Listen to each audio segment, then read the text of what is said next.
Cela a été un traumatisme. C'était le jour de notre mariage.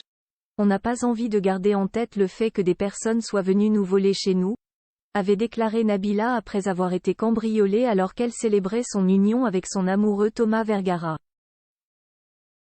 Aujourd'hui, le procès des deux auteurs s'est déroulé et la justice a rendu son verdict.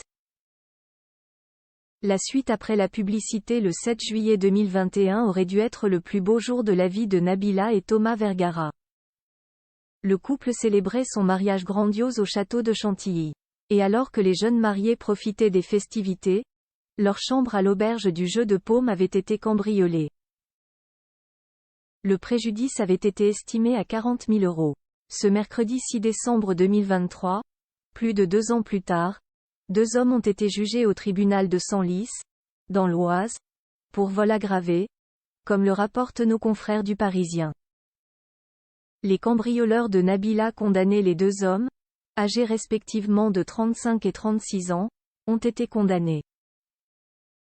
En effet, les prévenus ont tous les deux écopé de 16 mois de prison ferme. Toujours d'après les informations du Parisien, l'un d'entre eux, Mohamed B., était déjà incarcéré pour une autre affaire et a ainsi été maintenu en détention. L'autre homme, Samir K., fait quant à lui toujours l'objet d'un mandat d'arrêt et ne cesse pas présenté au tribunal.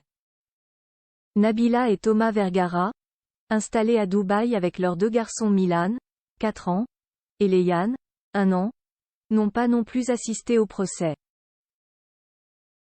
Des bijoux et autres objets de luxe dérobés retour sur cette soirée magique qui a tourné à l'enfer pour Nabila et Thomas Vergara.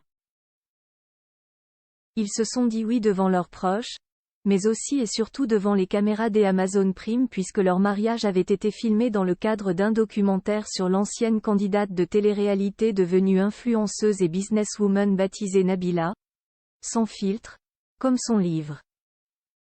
Alors que les appareils étaient focus sur les deux stars de la soirée, les cambrioleurs en ont profité pour dérober bijoux, cadeaux, vêtements, cartes bancaires et autres biens matériels d'une valeur initialement estimée à 150 000 €.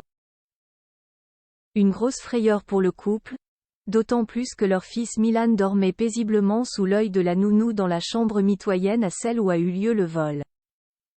Les deux suspects avaient rapidement pu être identifiés grâce à l'exploitation de la vidéosurveillance et du bornage de leur téléphone.